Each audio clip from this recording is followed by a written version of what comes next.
चलिए हम लोग स्टार्ट करते हैं।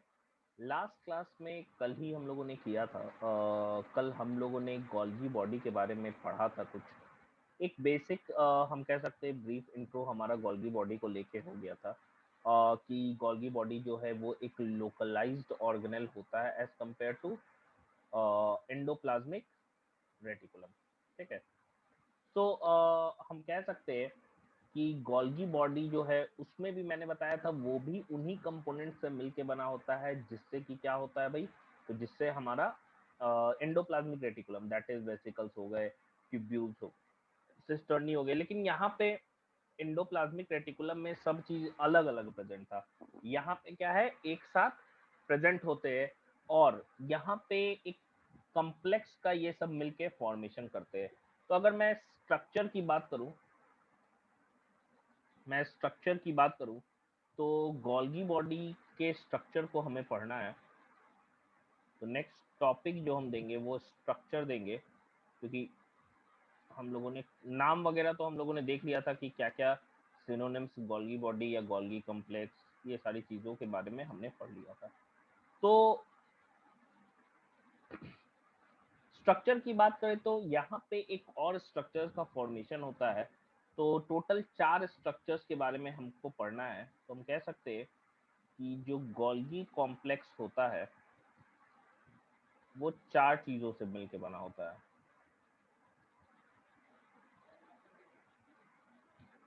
Is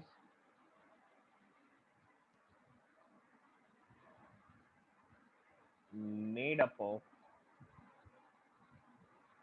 made up of 4 parts. कौन कौन से वो पार्ट्स है भाई, थोड़ा देखते हैं हम लोग। सबसे पहले हम पार्ट्स की बात करें तो ये पार्ट जो है इसको सिस्टर्नी तो कहते ही हम लोग, cisternae.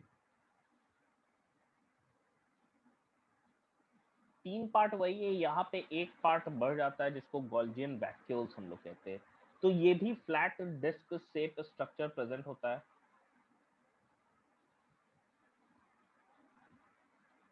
Flat disc shape structures, disc shaped structures.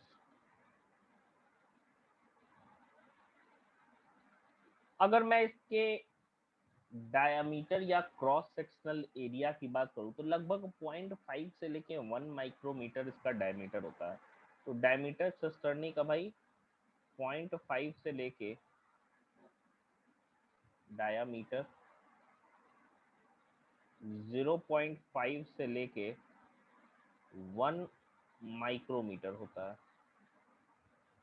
1 micrometer. ठीक है।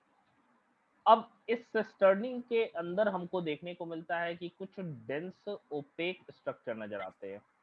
ठीक है।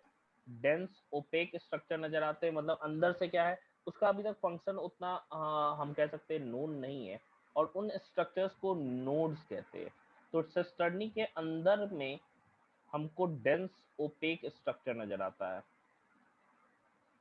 इनसाइड जो इसके होगा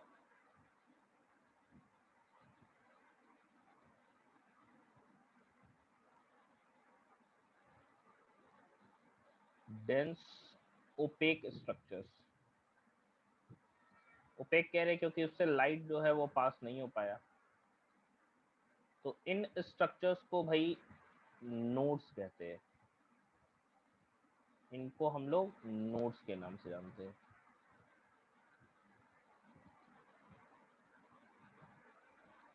ये स्ट्रक्चर्स नोड्स हो गए। ये पहला कंपोनेंट है। दूसरे कंपोनेंट की हम बात कर रहे हैं तो दूसरा अगर हम लोग इसके नंबर की बात करते हैं, ठीक है, तो सिस्टर्नी का जो नंबर होता है वो डिपेंड करता है कि कितना ज्यादा गोल्गी बॉडी सिक्रीशन में इन्वॉल्व है। मतलब वैसा गोल्गी बॉडी जो कि ज्यादा सिक्रीशन करता है उसमें नंबर ऑफ सिस्टर्नी क्या होता है, ज्यादा प्रेजेंट होता है। नॉर्मली हम लोग देखते हैं कि सिस्टर्नी का नंबर 5 से लेके 10 के बीच वेरी करता है, लेकिन नंबर ऐसे वेरिएबल होता है इसमें, ऐसा कोई फिक्स नहीं है।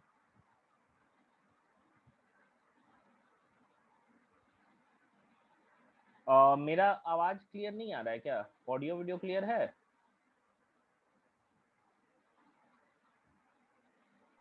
सर नेटवर्क प्रॉब्लम हो रहा है। बाकी लोगों को ऑडियो वीडियो क्लियर है? लैग लैग कर रहा है क्या वॉइस? सौरभ? Yes sir. अच्छा, तो एक काम कीजिए, आप फिर से एग्जिट करके री एंटर कीजिए, ठीक हो जाएगा।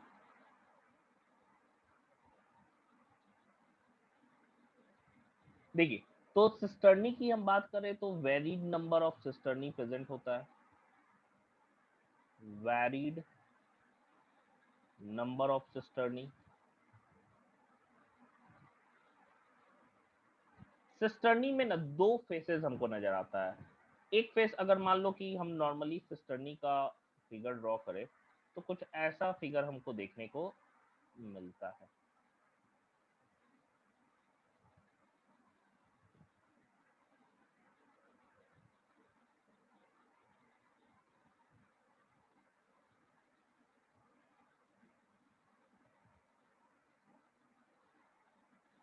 ये वाला जो फेस, इस साइड का फेस हमको नजर आ रहा है, इसको कॉनकेव फेस कहते हैं, क्योंकि वो देखो कॉनकेव सरफेस लाइक है, तो इसको हम कॉनकेव फेस कहते हैं।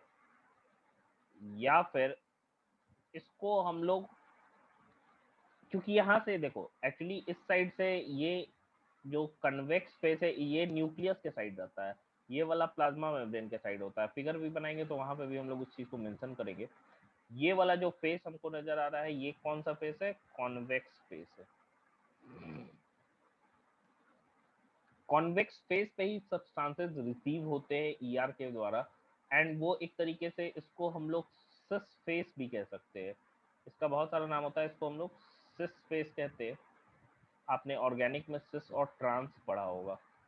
अच्छा, आपने नहीं पढ़ा होगा, आप पढ़ोगे क्लास 11th ऑर्गेनिक जब स्टार्ट होगा केमिस्ट्री में, तो वहाँ सिस और ट्रांस पढ़ोगे। सिस फेस,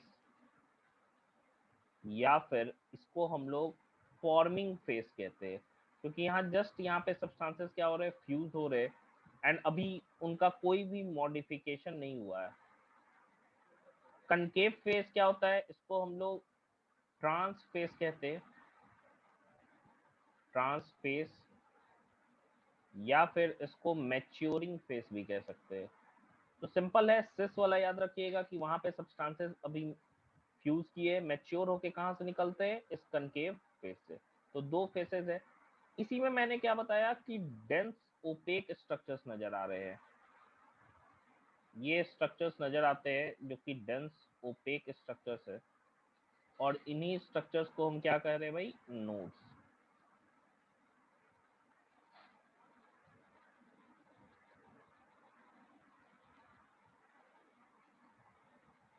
ये हो गए नोड्स। तो ये पहला हमारा कंपोनेंट हो गया सिस्टर्नी। सिस्टर्नी की हम बात कर रहे हैं, तो सिस्टर्नी में क्या क्या चीजें हैं? तो भाई फ्लैट डिस्क शेप। अब देखना, ये तो हम 2D में बनाते हैं, ये पूरा डिस्क होता है ऐसे, मतलब कि अगर समझो न्यूक्लियस है ना, उसके चारों तरफ ऐसे डिस्क शेप बनता है ऐसे। ऐसा नहीं कि खाली एक ट्यूब जैसा रहेगा, डिस्क रहेगा।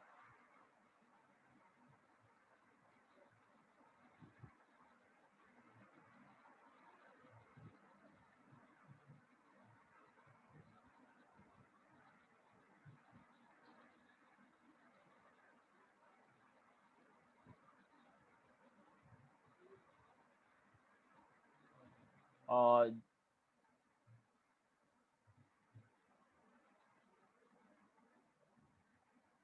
जो ओप्पो F11 से फोन से काइंडली रीनेम योरसेल्फ, आप रीनेम कर लो so that we can identify.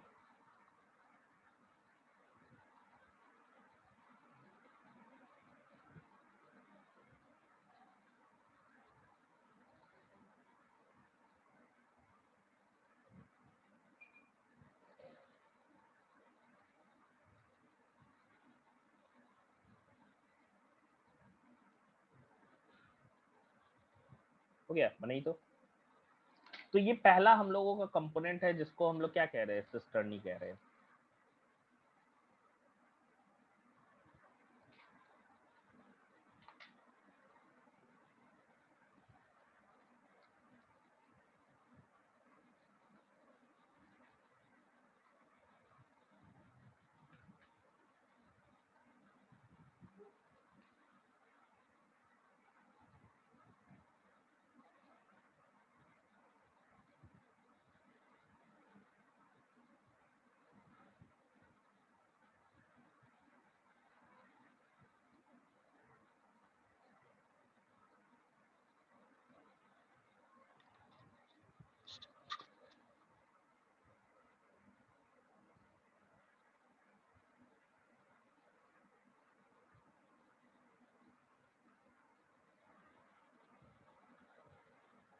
हो गया क्या? तो भाई सिस्टर्नी जो है हम लोगों का ये ऐसा है। सिस्टर्नी के साथ मैंने क्या बताया, ट्यूब्यूल्स भी प्रेजेंट होते हैं। I am changing the slide. हो गया सबका?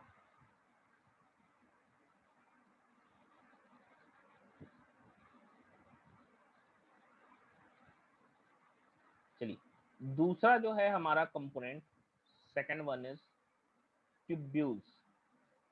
सेकंड जो हमारा कंपोनेंट है वो है ट्यूब्यूल्स। ट्यूब्यूल्स,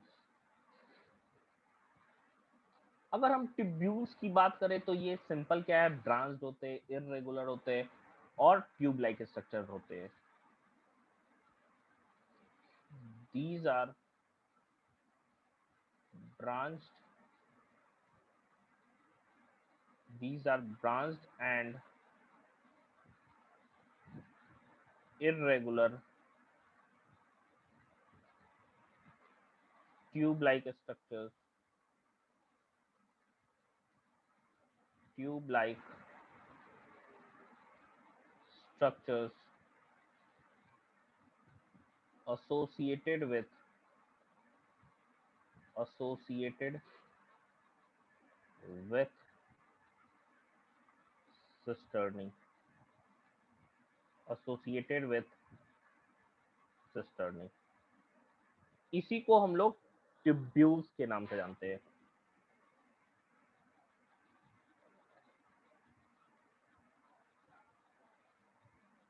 सिस्टर्नी के पास में ही पाए जाते हैं। Next is Golgian vacuoles. Golgian vacuoles, Golgian vacuoles. देखिए वेसिकल्स तो हम लोगों ने पढ़ा था, जो एंडोप्लाज्मिक रेटिकुलम पढ़ा था उसमें हम लोग वेसिकल्स के बारे में तो पढ़े ही थे। ये क्या होते हैं, वेसिकल्स स्मॉल होते हैं, कॉन्स्टेंटली बनते रहते हैं, टूटते रहते हैं। ये लार्ज साइज स्ट्रक्चर होते हैं, large size bag like structure होते हैं, जो कि ट्यूब्यूल्स के आसपास पाए जाते हैं। Large spherical structures, spherical structures, large spherical structures associated to tubules, associated to tubules, associated to tubules। इसको हम गॉल्जियन वैक्यूल्स कहते हैं।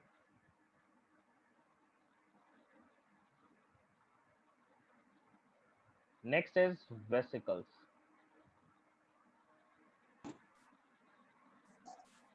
नेक्स्ट इज वेसिकल, जो कि लास्ट हमारा कंपोनेंट है।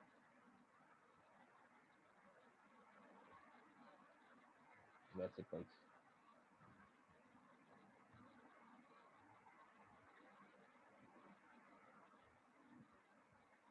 वेसिकल्स क्या है, स्मॉल वेसिकल है, बैग लाइक स्ट्रक्चर है, जो कॉन्स्टेंटली क्या होता है, अराइज होता है। मतलब किसी चीज से, जैसे होता क्या है कि ईआर से वो अराइज होता है, आके फ्यूज करता है, फिर यहाँ से क्या होगा, वेसिकल बैग लाइक स्ट्रक्चर बन के निकलेगा और जाके कहीं और फ्यूज होगा। मेनली इसमें सब्सटेंसेस या तो पैक होने वाला या सिक्रीशन वाला सब्सटेंसेस से ये भरा हुआ होता है।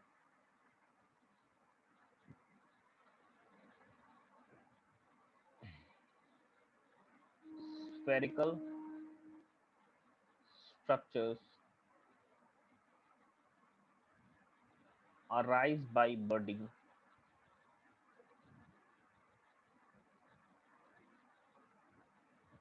arise by budding from tubules, from tubules, from tubules।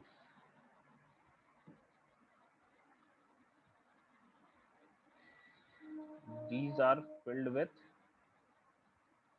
secretory materials, filled with secretory substances,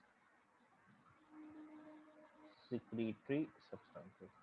लिखिए, तो अब हम लोग डायग्राम इसका बनाएंगे। लिखिए तो यहाँ पर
हो गया।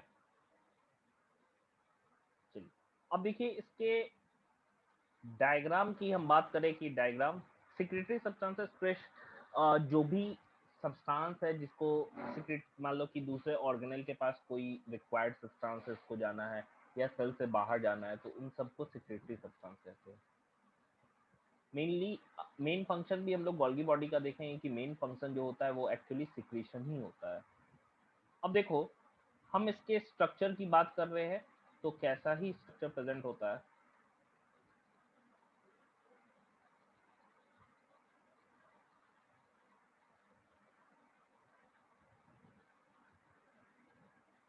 ये सिस्टर्नी जो होते हैं वो अनब्रांच्ड होते हैं।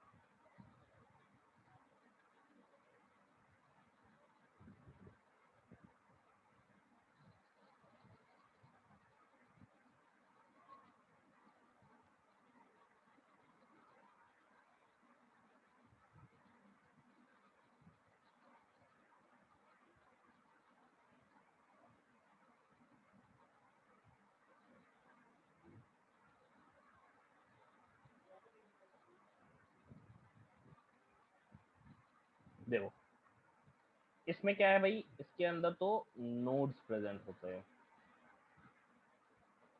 इसके अंदर नोड्स प्रेजेंट होते हैं। सबसे पहले नोड्स क्या है? Dense opaque substances.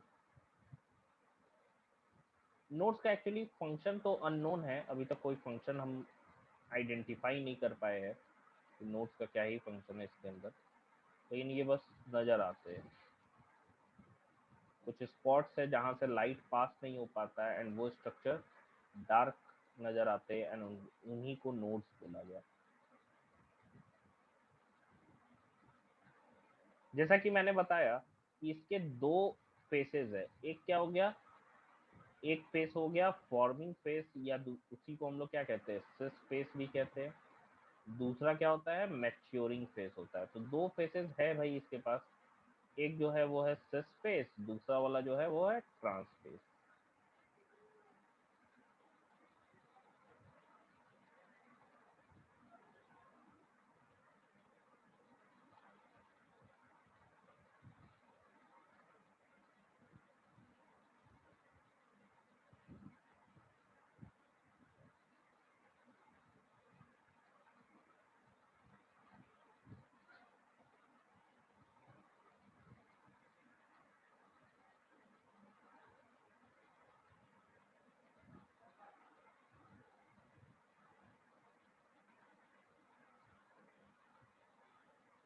ये इसके साथ ट्यूब्यूल्स ऐसे एसोसिएटेड होते हैं, ठीक है। एंड ये ट्यूब्यूल्स जो होते हैं इरेगुलरली शेप्ड है, ये अंदर समझो हॉलो है, ठीक है।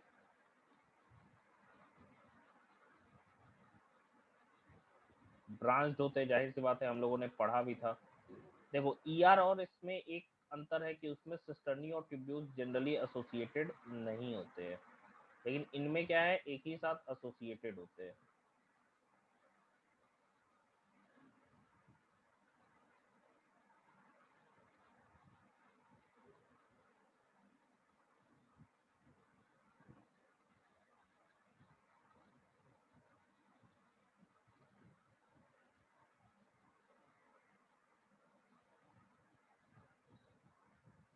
ये ट्यूब्यूल्स हो गए, ये सिस्टर्नी हो गया।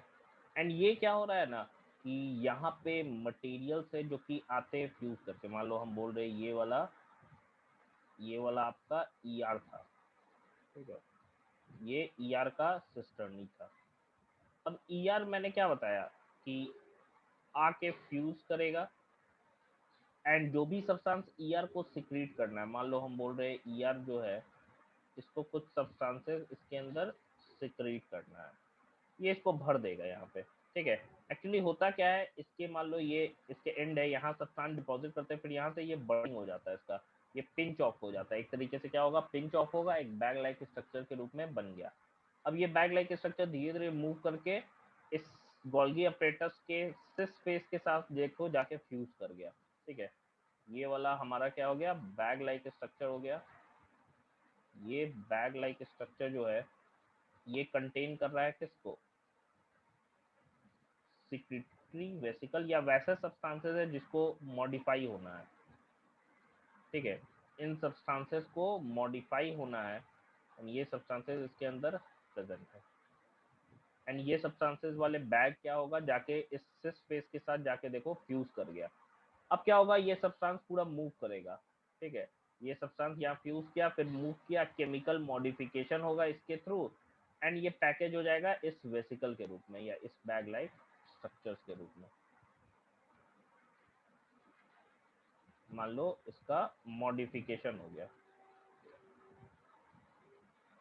एंड मॉडिफिकेशन होके ऐसा bag like structure pinch of हुआ, फिर बडिंग हुआ जैसे हम कह रहे हैं, फिर वहां से क्या हुआ, ये बैग लाइक स्ट्रक्चर बडिंग के रूप में बाहर निकल जाएगा, तैयार है अब ये जाने के लिए कहाँ पे, या तो सेल के अंदर दूसरे किसी ऑर्गेनेल के पास, या हम कह सकते हैं कि सेल से बाहर। तो इसके अंदर सब्सटेंसेस जमा हो गए जिसको उसको बाहर भेजना है, तो यही चीज हो रहा है। इसी के साथ यहाँ पे हमको कुछ लार्ज हम कह सकते हैं कि लार्ज स्फेरिकल स्ट्रक्चर्स जो है वो नजर आ रहे हैं इस ट्यूब्यूल्स के साथ।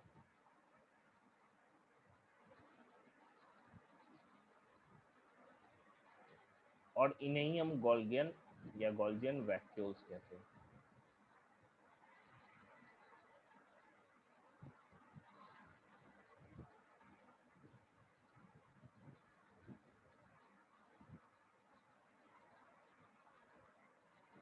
तो एक एक करके मेंशन करते, अगर देखो ये वाला फेस कौन सा हो गया हमारा, ट्रांसफेस हो गया, और बाकी सब नाम है पहले लिखे हम लोग, ट्रांसफेस। ये वाला क्या हो गया, सिस फेस हो गया, सिस फेस।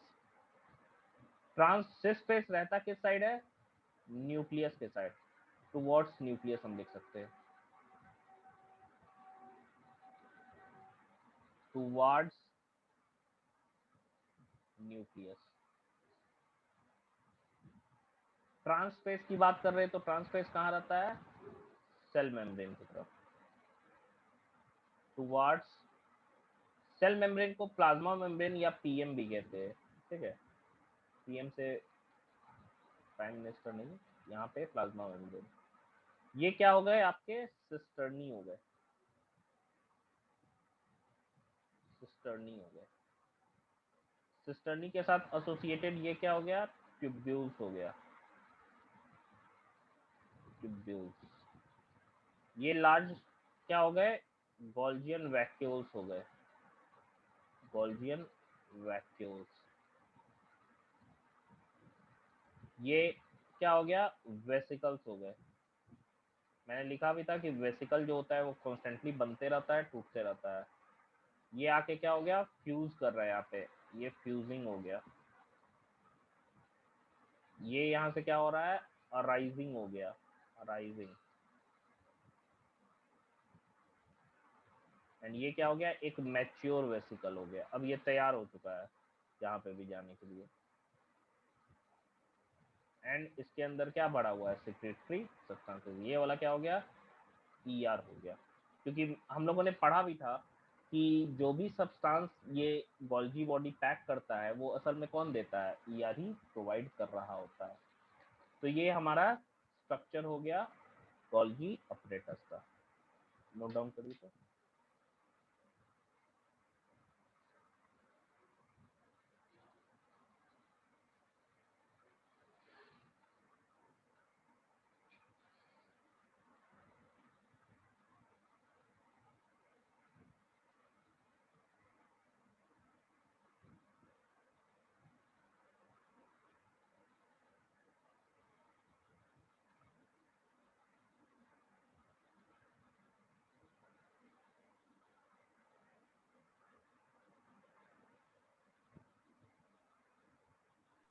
सर रिपीट कीजिए ना। बिल्कुल। देखिए, ये सिस्टर्नी हो गए, फ्लैट डिस्क शेप्ड स्ट्रक्चर्स। ये अरेंज रहते, इसके दो फेस है। ये वाला जो फेस है इस साइड कॉनकेव फेस है। तो पूरे गोल्गी ऑपरेटर्स का कॉनकेव फेस क्या हो गया, ये इस साइड, जो कि किस साइड रहता है, प्लाज्मा मेम्ब्रेन। इसको ट्रांस फेस भी कहते हैं। एक्चुअली यहीं से मैचुरेशन होके मैच्योर वेसिकल बन के निकलते हैं। अब जो भी सब यहाँ पे क्या है, सिंपल यहाँ पे पैकेजिंग होती है। ये जस्ट लाइक मैंने बताया था, ये फ्लिपकार्ट और अमेजोन है। यहाँ पे सिर्फ पैकेजिंग होगी एंड पैकेज बढ़िया से करता है ताकि जो वेसिकल के अंदर सामान जो है अच्छे तरीके से प्रोटेक्टेड रहे एंड वो आसानी से पास हो सकते हैं प्लाज्मा मेम्ब्रेन या दूसरे ऑर्गेनल की तरफ। तो यहाँ पे पैकेजिंग हो रही है। इस सिस्टर्नी के साथ इरेगुलर ऐसा ट्यूब दिख रहा है। देखो ये जो बॉक्सेस है, ये बॉक्सेस हॉलो है अंदर से। यहाँ है ट्यूब्यूल, ये वाला नेटवर्क है ट्यूब्यूल, ठीक है। यहाँ अब फ्यूजन कैसे होगा, तो जरूर ईआर से क्या होगा, सब्सटेंस से जो पैकेज होना है, जिसको पैकिंग करवाना है, वो क्या होता है, बर्ड ऑफ होता है।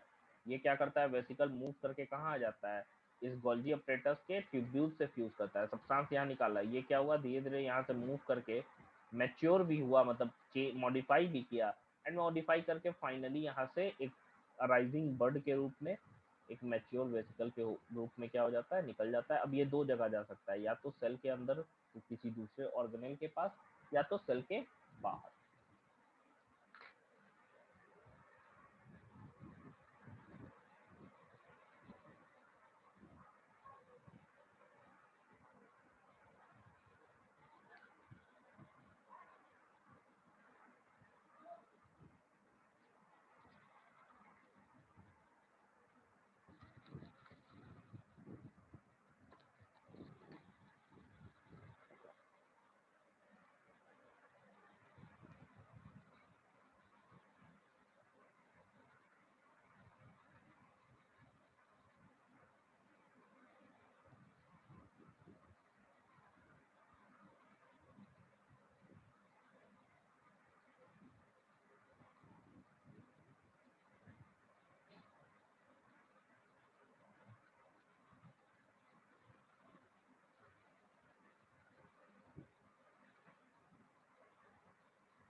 हो गया।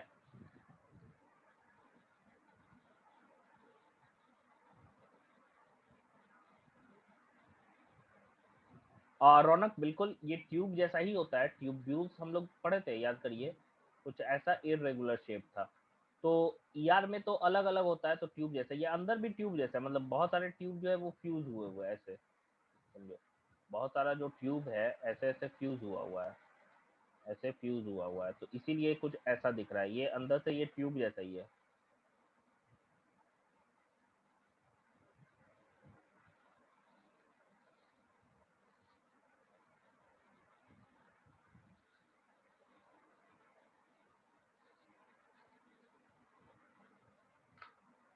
तो ओवरऑल स्ट्रक्चर हमने पढ़ लिया।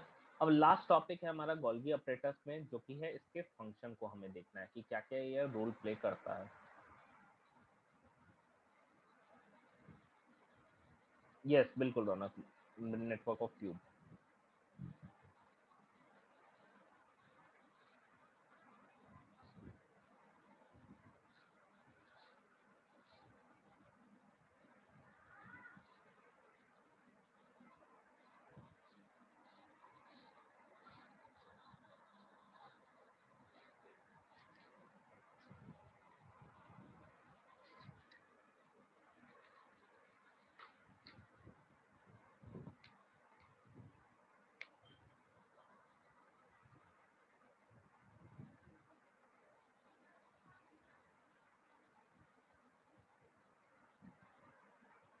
हो गया।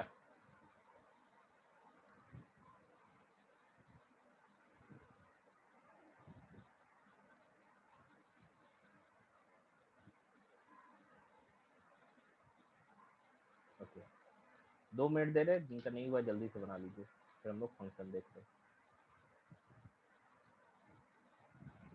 देखो ये एंडोमेम्ब्रेन सिस्टम का सेकंड ऑर्गेनेल हम पढ़ रहे हैं।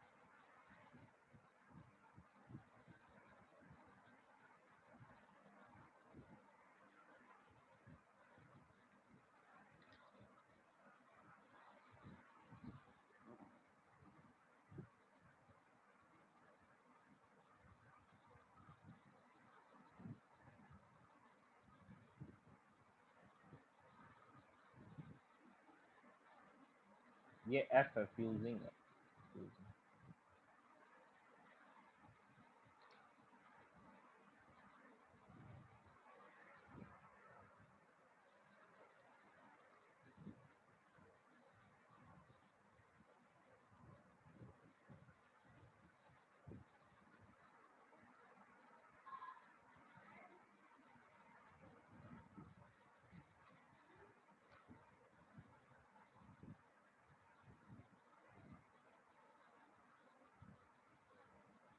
चलिए नेक्स्ट इसके फंक्शंस को हम देखते हैं।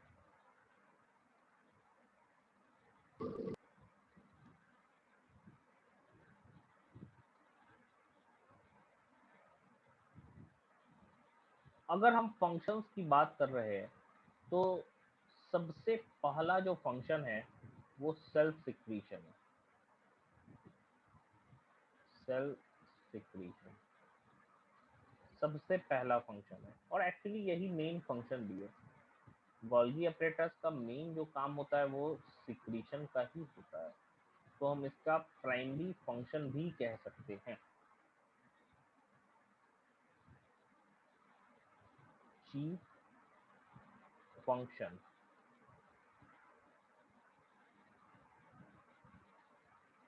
Of Golgi body, Golgi body, chief function of Golgi body is secretion of macromolecules। Macromolecules हम कह रहे हैं कार्बोहाइड्रेट, प्रोटीन वगैरह, ये जो होते हैं इनको मैक्रोमोलिक्यूल में हम कंसीडर करते हैं। मैक्रोमोलिक्यूल्स। अगर हम सिक्रीशन की बात करें तो 3 मेजर स्टेप्स होते हैं जिसमें कि सिक्रीशन हो पाता है। 3 स्टेजेस है, 3 स्टेप्स हम कह सकते हैं जो कि इन्वॉल्व होते हैं सेल्फ सिक्रीशन में।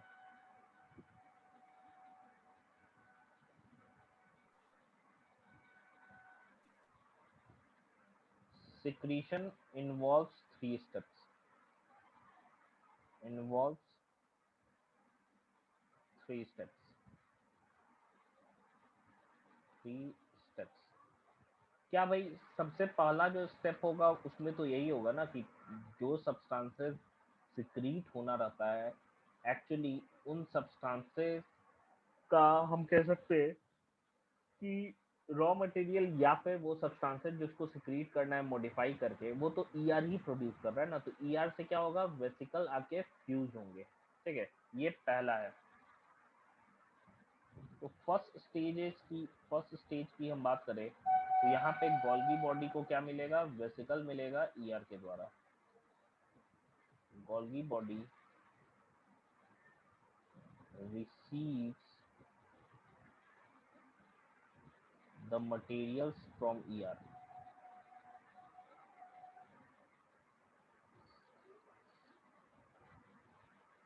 from ER। किस फेस पे मिलेगा, जाहिर सी बात है, मैंने अभी बताया भी कि जो फॉर्मिंग फेस होता है, जो कॉन्वेक्स फेस होता है, जो किधर होता है, न्यूक्लियस के टूवर्ड्स उधर ही, तो through it's cis face. Cis face को ही कॉन्वेक्स फेस कहते हैं, कॉन्वेक्स फेस। इसके बाद से क्या होगा, केमिकल मॉडिफिकेशन होगा वो सारे सब्सटेंसेस का, ताकि वो सब्सटेंसेस आसानी से मूव कर सके और एक स्टेबल स्ट्रक्चर में कन्वर्ट हो जाए। तो जैसे कि अगर हम लोग बोल सकते हैं कि मॉडिफिकेशन जो होता है प्रोटीन और लिपिड्स का ज़्यादातर होता है, उनका ग्लाइकोसाइडेशन होता है। ग्लाइकोसाइडेशन कहने का मतलब क्या हो गया कि उसमें कार्बोहाइड्रेट जो है वो एक तरीके से ऐड ऑन किया जाता है। जैसे कि ग्लाइकोसाइडेशन के बाद जो प्रोटीन्स होते हैं उनको ग्लाइकोप्रोटीन्स कहते हैं, एंड जो लिपिड्स होते हैं उनको ग्लाइकोलिपिड्स कहते हैं। याद करिए हम लोगों ने प्लाज्मा मेम्ब्रेन के स्ट्रक्चर में ग्लाइकोलिपिड्स और ग्लाइकोप्रोटीन को भी देखा था, एंड वहां पे भी मैंने बताया था कि वो स्ट्रक्चर जिसमें कि क्या है, वो प्रोटीन जिसमें कार्बोहाइड्रेट प्रेजेंट है उसको ग्लाइकोप्रोटीन कहते हैं, एंड वो लिपिड जिसमें कि हम कह सकते हैं कि उसका मॉडिफिकेशन किया गया, उसमें कार्बोहाइड्रेट प्रेजेंट हो गया, तो उसको ग्लाइकोलिपिड कहते हैं। एक्चुअली ग्लाइको वर्ड जो है वो शुगर के लिए यानी कि कार्बोहाइड्रेट के लिए यूज हम करते हैं। तो सेकंड जो स्टेप है भाई, वहां पे क्या हो रहा है, मॉडिफिकेशन हो रहा है। these materials these materials are chemically these materials are chemically modified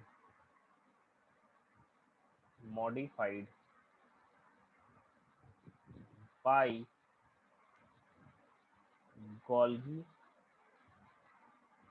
Golgi body Golgi body.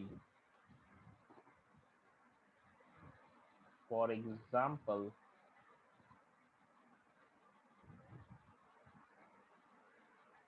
Glycosidation. देखो ग्लाइकोसाइडेशन कहीं पे ना ये वर्ड, जैसे मान लो पूछता है ऑप्शंस में दिया जाता है, कभी कभी ग्लाइकोसाइडेशन बोलता है या इसी को ग्लाइकोसाइलेशन भी बोला जाता है,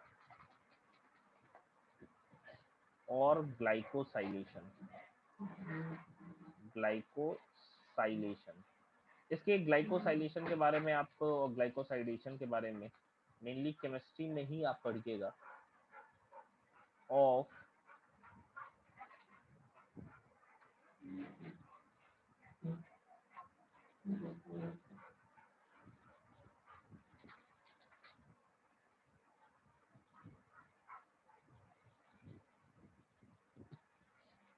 हो गया यहाँ तक, देखिए तो।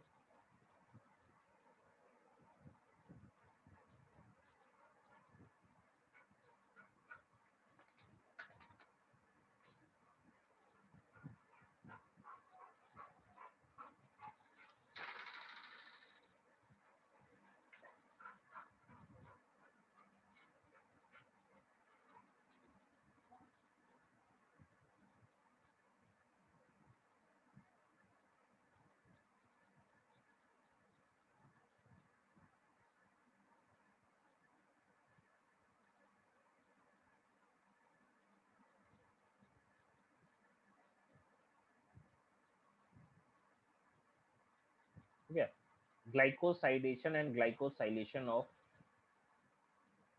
proteins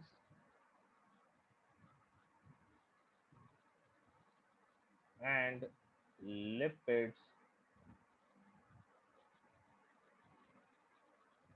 yield yield glycoproteins glycoproteins glycoproteins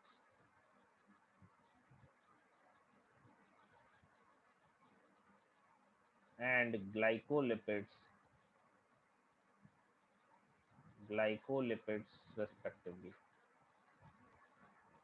Glycolipids respectively.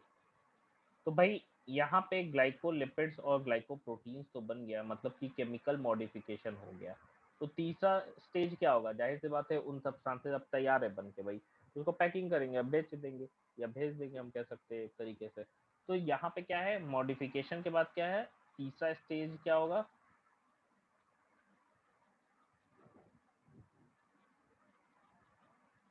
After chemical modification,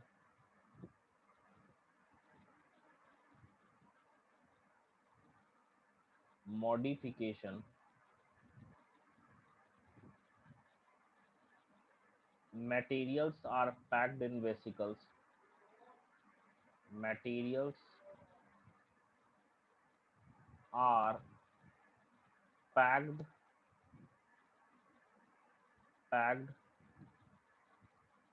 in vesicles,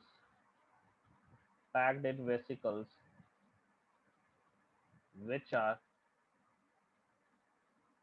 pinched off. Pinched of कहने का मतलब क्या होता है? पिंच हम कहते हैं ना, एक चुटकी जैसा, एक पिंच्ड हुआ फिर निकल गया, तो इसी को पिंच्ड ऑफ कहते हैं। पिंच्ड ऑफ या बड ऑफ भी कह सकते हैं। बड ऑफ किस फेज से? From trans phase. यही है हमारा, हम कह सकते हैं कि स्टेप्स जो कि सिक्रीशन में यूज होता है। तो ये तो प्राइमरी फंक्शन था हमारा। अगर हम सेकेंडरी फंक्शन की बात करें या और भी फंक्शंस की बात करें, तो और भी फंक्शंस है। प्राइमरी, ये हमारा प्राइमरी फंक्शन था, cell secretion.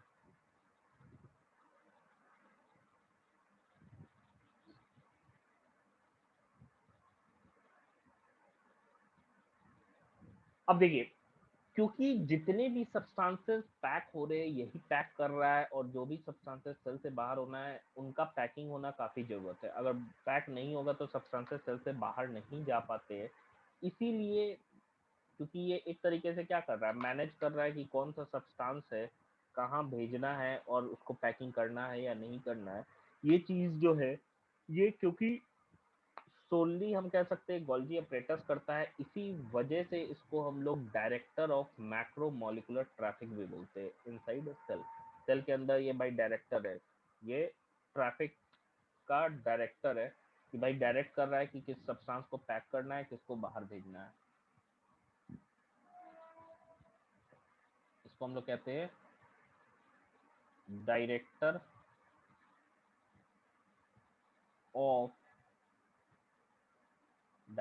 Of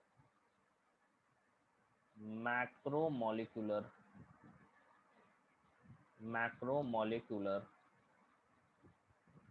traffic in cell,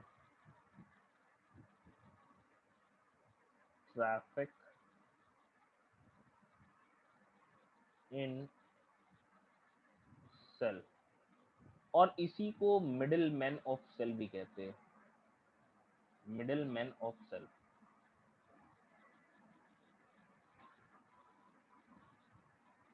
middle man of cell, ये बिचौलिया का काम कर रहा है भाई, किसको भेजना है किसको नहीं भेजना है यही डिसाइड कर रहा है। ये पहला फंक्शन था गोल्गी ऑपरेटर्स का। और भी कुछ फंक्शंस है, इंपॉर्टेंट फंक्शन भी, ऐसा नहीं है, लेकिन मेन फंक्शन या हम कह सकते हैं जिसके लिए गोल्गी बॉडी जाना जाता है वो है सिक्रीशन का।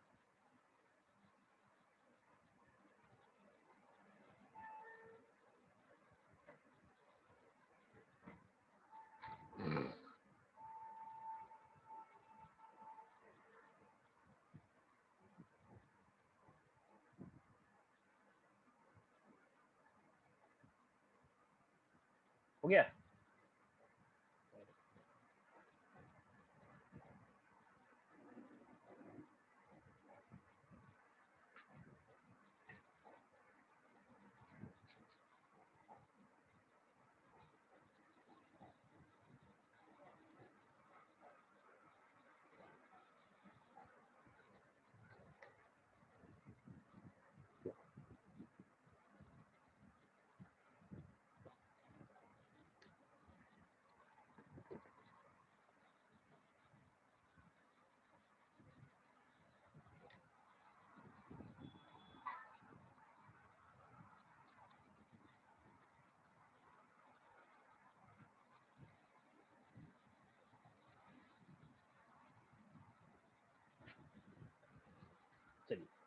ये हम लोगों का पहला फंक्शन हो गया।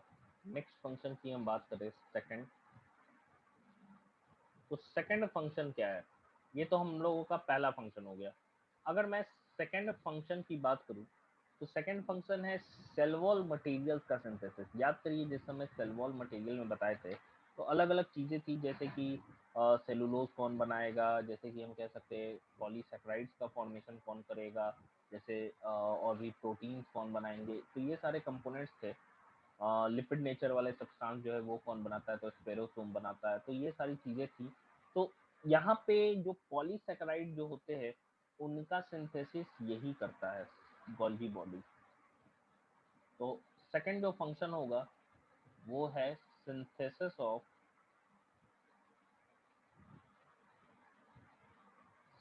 Of cell wall material, cell wall material,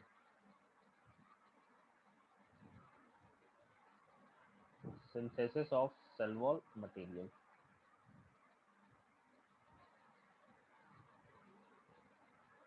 जिसमें कि पॉलीसेकेराइड सिंथेसिस आ गया। पॉलीसेकेराइड्स क्या होते हैं, ये चैप्टर नंबर 9 बायोमोलिक्यूल्स हम लोग पढ़ेंगे। इसके बाद सेल साइकिल, फिर बायोमोलिक्यूल, तो उसमें आपको समझ में आएगा कि पॉलीसेकेराइड क्या होते हैं, कितने तरह के होते हैं, कौन कौन से टाइप्स है सिंथेसिस।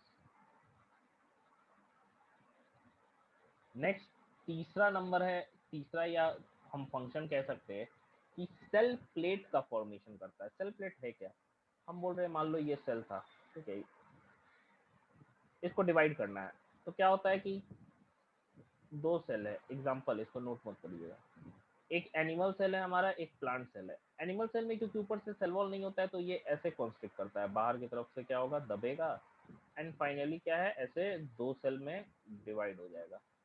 तो ये सेल डिवीजन तो हम लोग पढ़ेंगे ही, लेकिन यहाँ पे क्या है, यहाँ पे सेल डिवीजन कैसे होता है, यहाँ पे सेल डिवीजन अंदर से होता है, क्योंकि बाहर से तो ये दब नहीं सकता है। क्यों भाई? क्योंकि रिजिड सेल वॉल है। तो इसमें क्या होता है, गोल्गी बॉडी अरेंज हो जाता है ऐसे, और इसके साथ कुछ फ्रेगमेंट्स ऑफ ईआर भी अरेंज हो जाते हैं, एंड एक प्लेट बना लेते हैं जिसको फ्रेगमोप्लास्ट कहते हैं। एंड धीरे धीरे ये प्लेट क्या होता है, हार्ड हो जाता है, एंड हार्ड होने के बाद दो सेल में ये ब्रेक हो जाता है। तो ये सेल प्लेट फॉर्मेशन का भी काम कर रहा है किसमें, हम कह सकते हैं सेल डिवीजन के दौरान।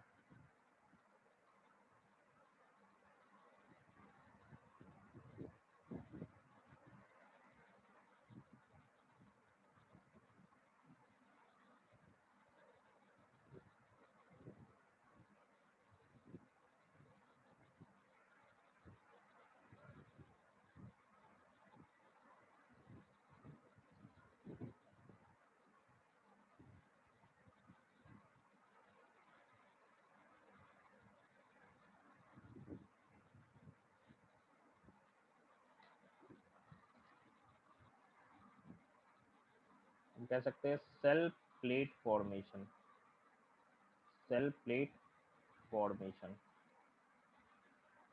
Cell plate formation. अब देखिए, सेल प्लेट फॉर्मेशन की हम बात कर रहे हैं भाई। एक तो हो गया synthesis of cell wall material. Cell plate formation जैसा कि मैंने बताया क्या बनेगा, फ्रैगमोप्लास्ट, ठीक है, इसको हम लोग कह सकते हैं फ्रैगमोप्लास्ट, फ्रैगमोप्लास्ट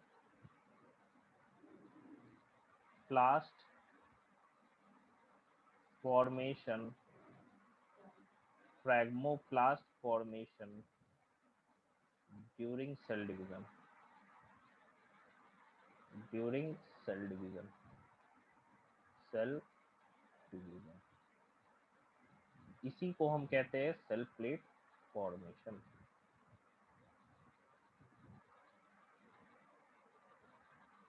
नेक्स्ट देखिए, फोर्थ, सेल प्लेट भी बना दिया।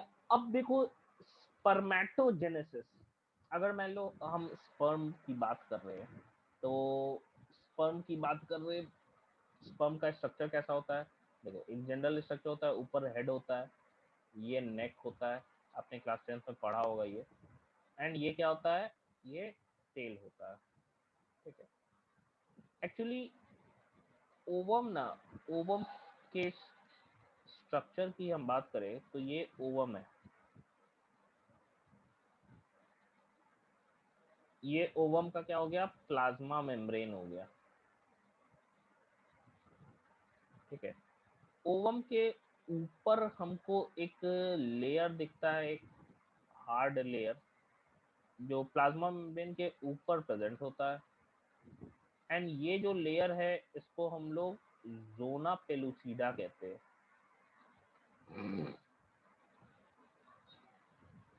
ये जो लेयर है इसको हम जोना पेलुसिडा कहते हैं। जब स्पर्म यहाँ पहुंचता है, समझो ऐसे स्पर्म पहुंचा, ठीक है, ऐसे स्पर्म पहुंचा, तो ये इसको पेनिट्रेट करना है ना, इस लेयर को, है ना, इस लेयर को इसको तोड़ना है, तब तो ये अंदर जाके इसका न्यूक्लियस, इस ओवम के न्यूक्लियस से फर्टिलाइज करेगा।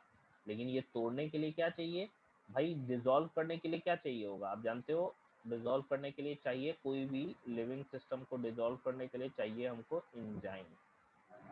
तो इसके स्पर्म के हेड के ऊपर एक कैप लाइक स्ट्रक्चर रहता है, कैप। इस कैप लाइक स्ट्रक्चर को एक्रोसोम कहते हैं। एंड एक्रोसोम के अंदर, एक्रोसोम काम करता है लाइजोसोम जैसा, जिसके अंदर एंजाइम्स रहता है, जो एंजाइम इस लेयर को धीरे धीरे क्या होगा, डिसॉल्व करेगा। मान लो कि हम लेयर की बात करें, धीरे धीरे क्या होगा, ये लेयर जो है वो डिसॉल्व करेगा, ऐसे होगा, फिर ऐसे ऐसे, फिर पूरा का पूरा स्पर्म क्या हो जाता है, ह्यूमन के केस में अंदर ही चला जाता है, ये अंदर चला जाएगा एंड अंदर जाके ये फर्टिलाइज कर देगा। तो एक्चुअली एक्रोसोम का काम क्या है, ओवम के मेम्ब्रेन को डिसॉल्व करना, ताकि जो स्पर्म का न्यूक्लियस है वो क्या हो सके, फर्टिलाइज कर सके फीमेल ओवम को। तो ये चीज हमको देखने को मिल रहा है। तो ये जो एक्रोसोम एक्चुअली है, ये एक तरह का लाइजोसोम हो गया, और इसका सिंथेसिस भी कौन कर रहा है, गोल्जी अपरेटस कर रहा है।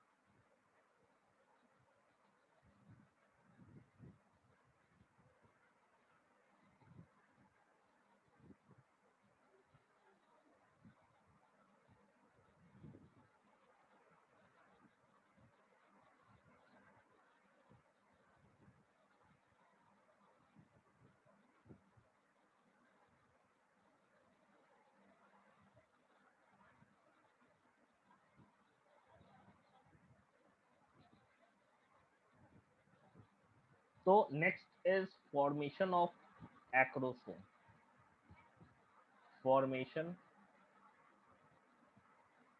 of acrosome, acrosome of sperm during spermatogenesis, during spermatogenesis, spermatogenesis, during spermatogenesis। Next, fifth जो फंक्शन है हमारा वो क्या है कि जो विटेलाइन मेम्ब्रेन होता है एग का, एग का विटेलाइन मेम्ब्रेन होता है। विटेलाइन मेम्ब्रेन हम लोग कहते हैं जो कि योक सैक के अराउंड रहता है, या हम कह सकते हैं योक सैक जो होता है, जैसे समझो नॉर्मल अंडा ले लो, ठीक है, उसका जो पीला वाला है तो पहले उसके ऊपर एक अंदर से मेम्ब्रेन बनता है, तब उसके अंदर क्या होता है, योक का फॉर्मेशन होता है। तो एक्चुअली वो योक है क्या, वो न्यूट्रिएंट होता है जो कि रेस्पॉन्सिबल होता है एक तरीके से, या उसमें न्यूट्रिएंट हाई क्वांटिटी में भरा रहता है, मेनली उसमें फैट ज़्यादा स्टोर रहता है, इसीलिए हम लोग बोलते हैं अंडा का पीला वाला नहीं खाना चाहिए, उजला वाला खाना चाहिए, क्योंकि उजले वाले में क्या है, प्रोटीन है जो कि एल्बुमिन होता है, एंड जो पीला वाला होता है वो सिर्फ और सिर्फ क्या होता है भाई, सिर्फ और सिर्फ प्रोटीन, उसमें भी ऐसा नहीं है, 3 ग्राम प्रोटीन उसमें होता है, 3 ग्राम एग वाइट में होता है, टोटल 6 ग्राम प्रोटीन होता है एक अंडे में। नॉर्मल आपका जो डेली कंजम्पशन या रिक्वायरमेंट होना चाहिए फूड का, प्रोटीन का, वो डाइट के हिसाब से होना चाहिए एंड आपके एक्टिविटी के हिसाब से। नॉर्मल जो सेडेंट्री लाइफ साइकिल जीते हैं, जो मतलब एकदम खेल कूद वगैरह कोई फिजिकल एक्टिविटी में नहीं रहते, 1 ग्राम प्रोटीन पर बॉडी वेट मिलना चाहिए डेली कंजम्पशन। मतलब आपका अगर वजन 50 किलो है तो आपको 50 ग्राम प्रोटीन खाना है डेली।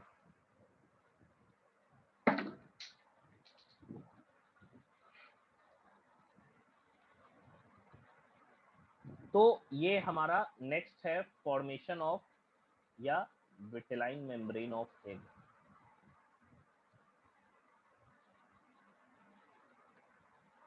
मेम्ब्रेन ऑफ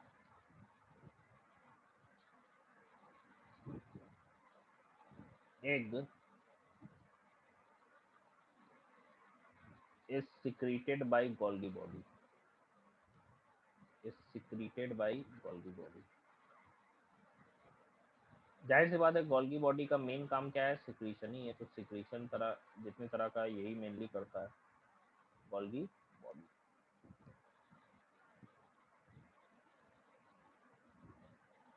ये 5 फंक्शन तो हम लोग को दिख रहा है, 2 और फंक्शन है यहाँ तक लिख के बता रहे।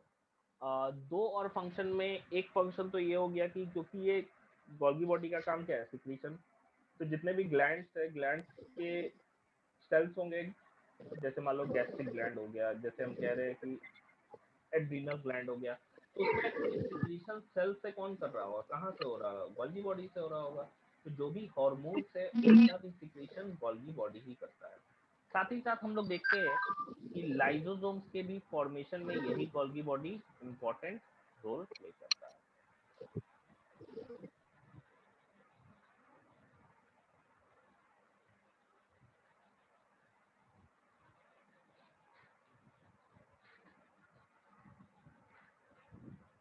हो गया।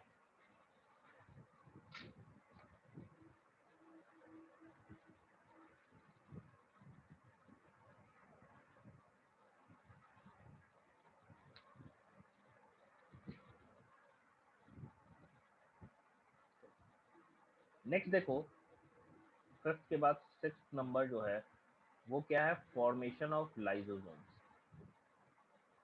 Formation of lysosomes, lysosomes, lysosomes इसके बाद जस्ट पढ़ना है हम लोगों को। एंड लास्ट जो है वो है secretion of hormones by gland. Secretion of hormones by gland, by gland, secretion of hormones by gland. ये जो चीज है वो भी क्या कर रहा है, गोल्गी बॉडी कर रहा है। इसी के साथ हमारा गोल्गी बॉडी जो है, जो कि हमारा सेकंड ऑर्गेनेल था इंडो मेम्ब्रेन सिस्टम का, वो फिनिश हो गया। तीसरा ऑर्गेनेल हम पढ़ने जा रहे हैं वो है lysosome. Third one is lysosome.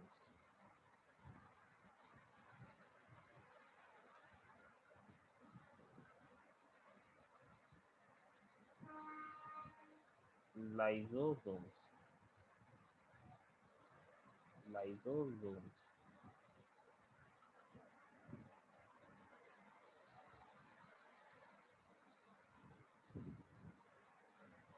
Lysosome, ये तीसरा है। जाहिर सी बात है लाइसोसोम के बारे में हम लोग बहुत पहले से भी पढ़ते आ रहे हैं, लाइसोसोम के बारे में हम लोग बहुत पहले से भी पढ़ते आ रहे हैं, जो कि है क्या क्या चीज। तो हम कह सकते हैं लाइसोसोम जो होते हैं वो एक बैग लाइक स्ट्रक्चर होते हैं, जिसके अंदर क्या होता है, एक हम कह सकते हैं बहुत सारे एंजाइम्स भरे होते हैं, क्योंकि पर्टिकुलरली जितने भी एंजाइम्स होते हैं सारे के सारे एक एसिडिक पीएच पे ही वर्क करते हैं, इसीलिए कलेक्टिवली सबको हम मिला के एसिड हाइड्रोलाइसिस के नाम से जानते हैं। तो lysosome simple, it is a bag like structure contain various types of enzymes.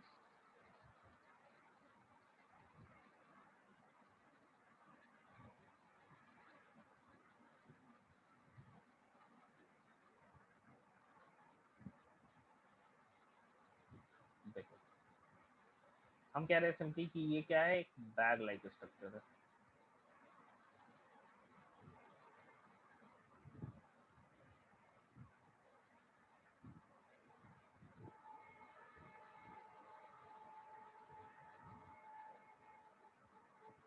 काफी thin bag like structure present होता है।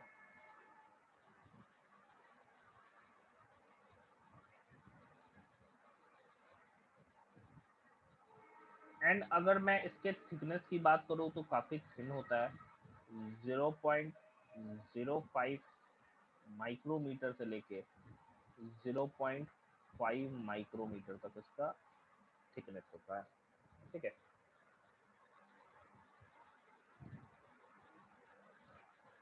ये इसके मेम्ब्रेन का थिकनेस है। अगर मैं ओवरऑल साइज की बात करूं,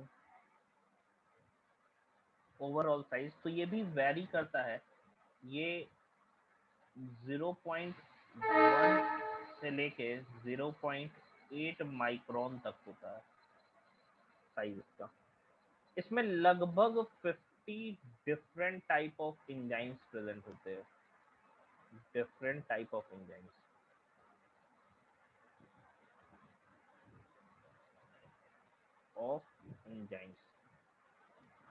बहुत सारे एंजाइम्स प्रेजेंट होते हैं, जैसे कि एमाइलेज हो गया, लाइपेज हो गया, प्रोटीएज हो गया, बहुत सारे डिफरेंट तरह के एंजाइम्स प्रेजेंट होते हैं जो कि डिफरेंट सब्सटेंसेस को डाइजेस्ट करने के लिए होते हैं। सब जो है ये एसिडिक पीएच पे एक्टिव होते हैं, मतलब 5 से नीचे ही रहता है generally, active at acidic pH. Acidic pH समझो, 7 से कम होता है तो एसिडिक बोलते हैं। आप पढ़ोगे भी पीएच स्केल, इक्विलिब्रियम चैप्टर पढ़ोगे तो केमिस्ट्री में, तो पीएच। एंड इसी वजह से इनको हम लोग क्या कह रहे हैं, एसिड हाइड्रोलेजेस कहते हैं, acid hydrolases, hydrolases,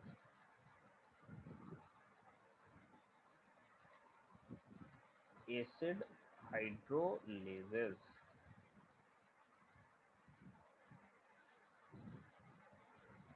acid hydrolases.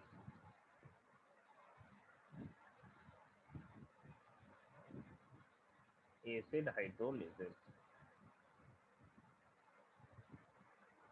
ठीक है।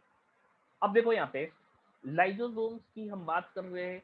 अब बहुत सारे ऐसे, हम कह सकते हैं, अगर प्रोकैरियोटिक की बात करें, प्रोकैरियोटिक में तो लाइजोसोम पाया नहीं जाता है। तो लाइजोसोम पाया नहीं जाता है, तो लाइजोसोम का मेन काम तो डाइजेशन है। तो क्या प्रोकैरियोटिक, जैसे मान लो हम बैक्टीरिया ले रहे हैं, तो बैक्टीरिया के सेल में क्या डाइजेशन नहीं होता है? तो बिल्कुल होता है। तो ये इसका बैक्टीरिया के केस में क्या है, ये इसका सेल मेम्ब्रेन है। किसके केस में हम बात कर रहे हैं? हम बात कर रहे हैं बैक्टीरिया के केस में। बैक्टीरिया क्या है भाई? प्रोकैरियोटिक है। बैक्टीरिया क्या है? प्रोकैरियोटिक है। तो प्रोकैरियोटिक के केस में आपको, हमको देखने को मिलता है कि जो सेल मेम्ब्रेन है ना, ये है सेल मेम्ब्रेन,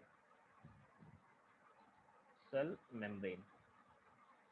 सेल मेम्ब्रेन और सेल वॉल के बीच एक स्पेस होता है, ऊपर सेल वॉल पाया जा रहा है ये, ठीक है। रिजिड स्ट्रक्चर है जो कि सेल वॉल है। इन दोनों के बीच क्या है, एक स्पेस पाया जाता है, ये है सेल वॉल।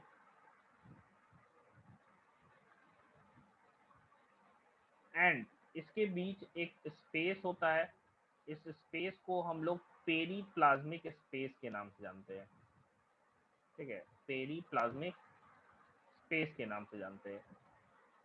एंड इसी के अंदर क्या होता है, एंजाइम्स भरा हुआ होता है। तो ये स्पेस जो हमको दिख रहा है, एक्चुअली ये स्पेस है क्या, ये स्पेस है पेरीप्लाज्मिक स्पेस, पेरीप्लाज्मिक स्पेस। मतलब प्रोकैरियोटिक में लाइजोसोम तो नहीं होता है, लेकिन डाइजेशन तो होना है ना। तो डाइजेशन होना है, कैसे होगा भाई? तो इसमें पेरीप्लाज्मिक स्पेस पाया जाता है, जिसका फंक्शन कैसा होता है, लाइजोसोम जैसा। तो स्ट्रक्चर डिफरेंट हो, समझिए चीज को, क्योंकि लास्ट ईयर आपने इवोल्यूशन नहीं पढ़ा।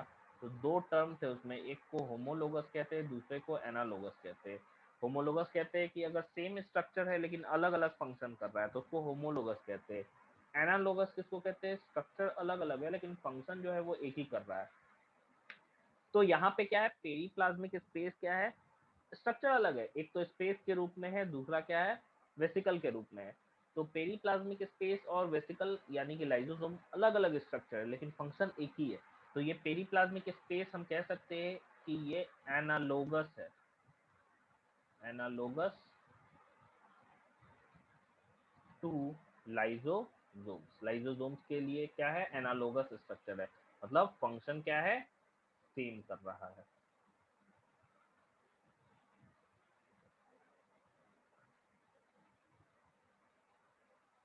तो ये हम लोगों का लाइसोसोम एक जनरल इंट्रो हो गया। अब हम लोग देखेंगे लाइसोसोम बनता कैसे, कौन बनाता है, काम क्या होता है।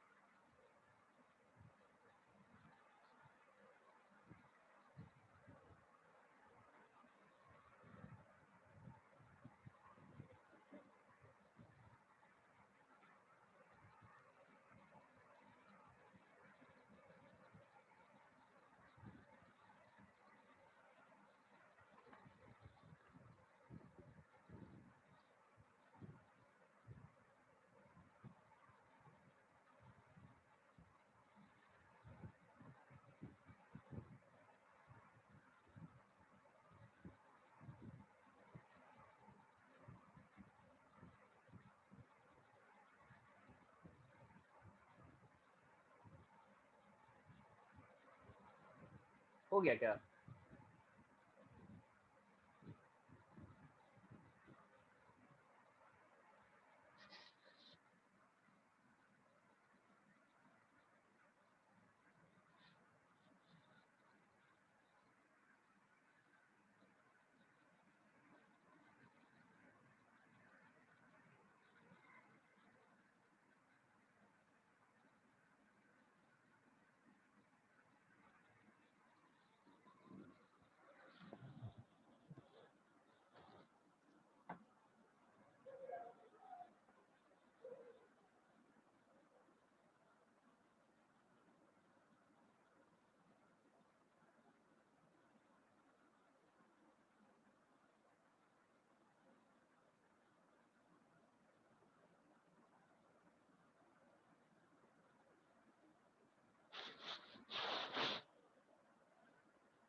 ओके, देखिए, अब थोड़ा सा फिगर से हम लोगों को समझना है कि क्या क्या चीजें हैं एक्चुअली। और सबसे पहले हम बात करते हैं लाइसोसोम के स्ट्रक्चर की।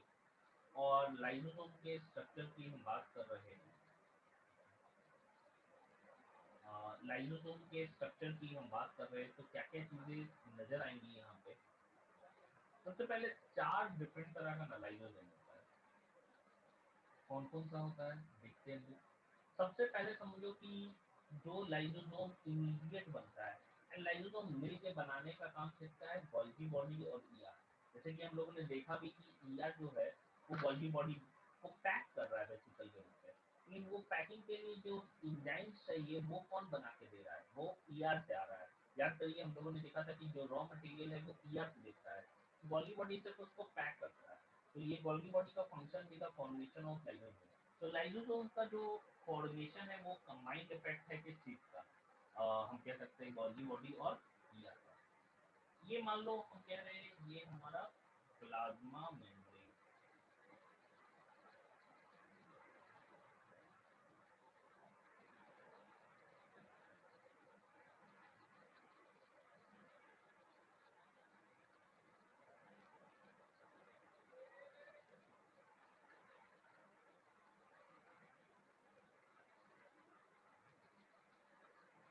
ये हमारा प्लाज्मा मेम्ब्रेन है।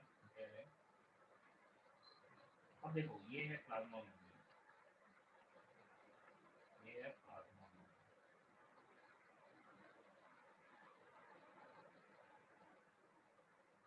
देखिए यहाँ से क्या है, डायरेक्टली सब्सटेंसेस मूव भी अंदर करते हैं, डायरेक्टली मूव भी करते, पहले हम बनाते हैं फिर।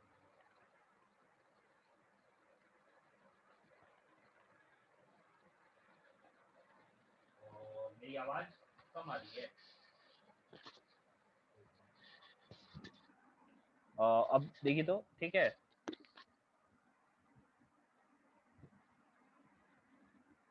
हाँ, तो देखिए सब्सटेंसेस एक तरीके से तो डिफ्यूज करते हैं। मान लो बड़े जो फूड मॉलिक्यूल्स होते हैं, बड़े फूड मॉलिक्यूल्स, तो हम लोग जानते हैं फैगोसाइटोसिस, जिसको हम लोग क्या कहते हैं, सेल एनगल्फिंग। ये यहाँ पे मान लो फैगोसाइटोज कर लिया, फैगोसाइटोसिस हुआ, तो सब्सटेंसेस क्या हो गए, अंदर चले गए। जो स्ट्रक्चर आफ्टर फैगोसाइटोसिस, फैगोसाइटोसिस हमेशा किस चीज का होता है, याद रखिएगा, हमेशा फूड का ही हम बोलेंगे, दूसरे सब्सटेंस का नहीं बोलेंगे। ये क्या है भाई, फूड है, ये है फूड। अब ये जो है एक स्ट्रक्चर बन जा रहा है, जिसको हम लोग क्या कह रहे हैं, फैगोसोम कहते हैं। एक है बैग लाइक स्ट्रक्चर बना, जिसके अंदर क्या है भाई, इसके अंदर फूड है, एंड जो सब्सटेंसेस और भी आया था यहाँ से ये ब्लू वाला मान लो आया, ये भी सब्सटेंसेस डिफ्यूज होके आया, इस फैगोसोम के अंदर चला गया। ठीक है, एंड ये जो स्ट्रक्चर बना है, इसको हम लोग क्या कह रहे हैं, फैगोसोम, फैगोसोम। अब इसके अंदर अपना क्या था, ईआर था, अपना क्या था, गोल्गी बॉडी था। ठीक है, अपना ईआर था, अपना गोल्गी बॉडी था, एंड ये दोनों मिल के क्या बनाता है, ये ईआर प्लस गोल्गी बॉडी है, गोल्गी बॉडी। तो ये बनाएगा क्या भाई, ये बनाया एक स्ट्रक्चर इमीडिएट, ये दोनों मिलके एक इमीडिएट स्ट्रक्चर का फॉर्मेशन करता है, जिसको हम क्या कह रहे हैं, लाइसोसोम्स। लेकिन ये लाइसोसोम्स क्या है, अभी अभी जस्ट बना है। ठीक है, ये लाइसोसोम अभी अभी जस्ट फॉर्म हुआ है,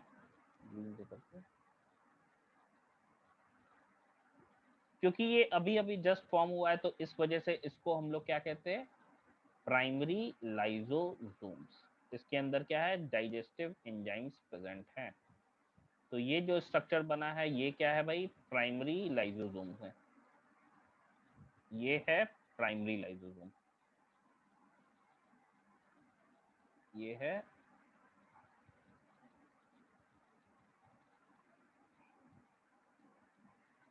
प्राइमरी लाइसोसोम,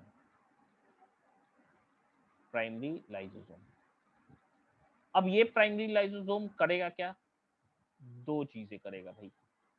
एक करता क्या है कि बना, तो ये जाके फ्यूज करेगा, ऐसा मान लो ढेर सारा बन रहा है, तो ये एक तो कन्वर्ट हो जाएगा प्राइमरी लाइसोसोम, जो अपने ही जो टूटे फूटे सेल ऑर्गेनेल है ना, उसी को वो खाने लगेगा। ठीक है, अपने ही टूटे फूटे सेल ऑर्गेनेल को ये खाने लगता है, एंड ये ऑर्गेनेल को खाने लगता है, एंड ये क्योंकि खुद ही को खा रहा है, तो इसको हम ऑटोफेजिक लाइसोसोम कहते हैं, ऑटोफेजिक लाइसोसोम। इसके अंदर है क्या भाई, इसके अंदर मान लो ये टूटा हुआ, हम कह सकते माइटोकॉन्ड्रिया है। ठीक है, इसको ये इनगल्फ कर लिया, और भी चीजें हैं, ये अपने ही ऑर्गेनेल को क्योंकि खा रहा है, तो इसको हम लोग ऑटोफेजिक लाइसोसोम कहते हैं, ऑटोफेजिक लाइसोसोम, लाइसोसोम। अब देखो, एक प्राइमरी लाइसोसोम अपने ही ऑर्गेनेल को खाने लगा, दूसरा क्या है, ये प्राइमरी लाइसोसोम जाता है, इधर जो ये फैगोसोम बना था ना, फैगोसोम के साथ ये प्राइमरी लाइसोसोम फ्यूज कर जाता है।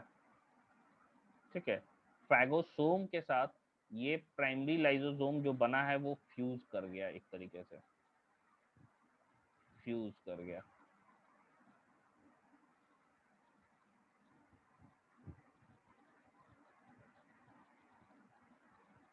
एंड फ्यूज करने के बाद ये अपने एंजाइम्स को इसमें निकाल देगा। ठीक है, इधर से इसमें क्या था, इसमें फूड मॉलिक्यूल प्रेजेंट है, साथ ही साथ हम कह सकते हैं और भी चीजें प्रेजेंट है जो कि इधर से आया है। तो ये स्ट्रक्चर धीरे धीरे फ्यूज करता है एंड फ्यूज करने के बाद क्या है, कन्वर्ट हो जाता है एक और स्ट्रक्चर में, एक बड़े से स्ट्रक्चर में,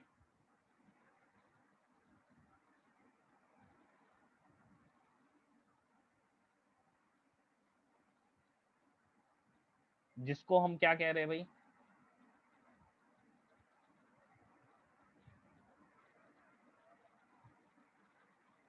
ये जो स्ट्रक्चर है इसको हम कहते हैं सेकेंडरी लाइसोसोम।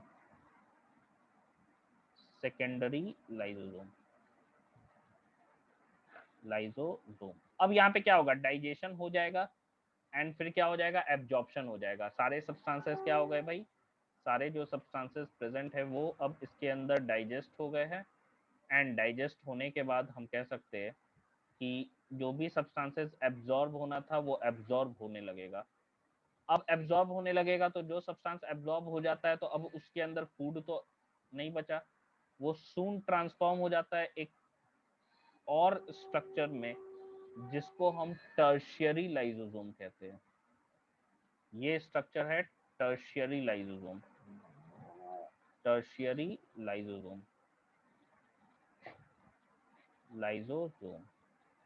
एंड इसी को ना रेसिडुअल बॉडी भी कहते हैं क्योंकि इसी के अंदर क्या है, वेस्ट मटेरियल है, residual body. And residual body में क्या होगा, ये वाला भी आके फ्यूज कर जाएगा एंड ये वाला भी जो है हमारा ऑटोफेजिक, क्योंकि उसको भी तो डाइजेस्ट कर गया है ना एंड बाहर निकालना है। एंड ये रेसिडुअल बॉडी क्या होता है, बाहर डिफ्यूज करता है एंड डिफ्यूज करके ये बाहर की ओर वेस्ट मटेरियल्स को निकाल देता है। ठीक है, बाहर की तरफ वेस्ट मटेरियल्स को निकाल देता है। इसके अंदर क्या है भाई, डाइजेस्टिव वेस्ट है। ठीक है, ये बाहर की तरफ इजेशन, या इसी को हम लोग क्या कह सकते हैं, रिमूवल कह सकते हैं, वेस्ट चला गया बाहर। इसको हम लोग फैगोसाइटोसिस या एंडोसाइटोसिस बोलते थे, इसको क्या बोलते हैं, एक्सोसाइटोसिस।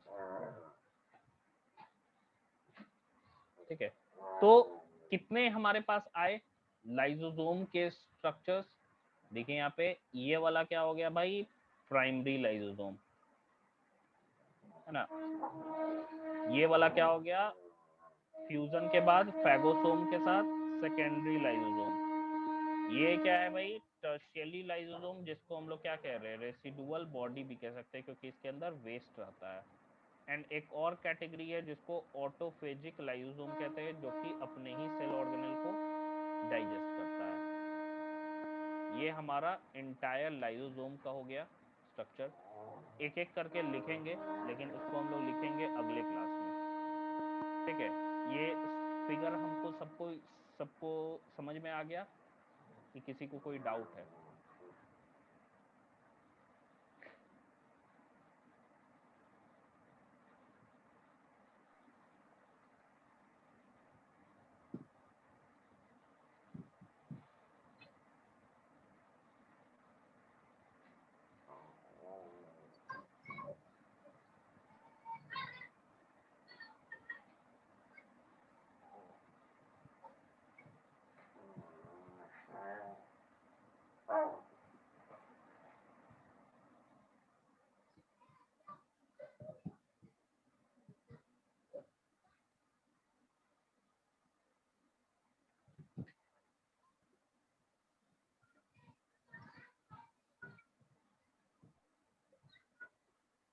हो गया, समझ में आ गया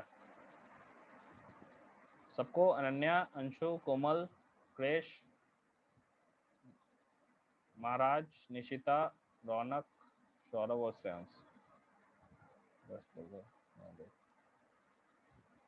तो देखिए ये नोट डाउन कर लीजिए एंड इसके आगे जो है हम लोग नेक्स्ट क्लास में करेंगे। लाइसोसोम का बेसिकली हम लोगों ने पढ़ लिया कुछ, अब इसके बारे में एक एक करके लिख लेंगे चारों लाइसोसोम के बारे में, एंड फिर उसके फंक्शन को देखेंगे। लाइसोसोम भी हमारा कंप्लीट, लास्ट है वैक्यूल, जो कि एंडोमेम्ब्रेन सिस्टम का लास्ट ऑर्गेनेल है हमारा। प्राइमरी लाइसोसोम रिपीट कर दे, देखो सिंपल है, जो इधर से तो ये खा के फैगोसोम बनाए, इससे अभी कोई मतलब नहीं है। ईआर और गोल्गी बॉडी मिलके प्राइमरी लाइसोसोम बनाता है, जो इनिशियली फॉर्म होता है उसको प्राइमरी कहते हैं। इधर से वो क्या करता है, फ्यूज करता है फैगोसोम के साथ एंड बनाता है सेकेंडरी लाइसोसोम। इसको डाइजेस्टिव वैक्यूल भी कहते हैं, क्योंकि यहीं पे क्या होता है, डाइजेशन होता है। कुछ प्राइमरी लाइसोसोम बनाते हैं अपने ही सेल ऑर्गेनल को खाने लगते हैं, तो वो बन जाता है ऑटोफेजिक लाइसोसोम। दोनों में, इसमें भी डाइजेशन हुआ है, इसमें भी, तो दोनों क्या बनाते हैं, टर्शियरी लाइसोसोम, जिसको रेसिडुअल बॉडी कहते हैं, जो कि बॉडी से क्या हो जाता है, सेल से सॉरी बाहर चला जाता है।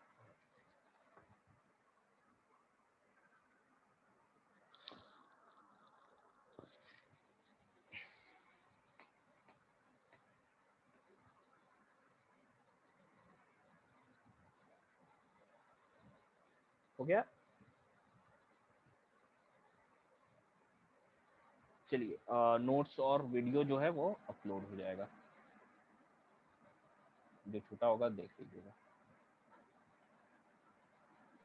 मेरा छूटा हुआ। क्या छूटा हुआ है आपका? जी तो सर।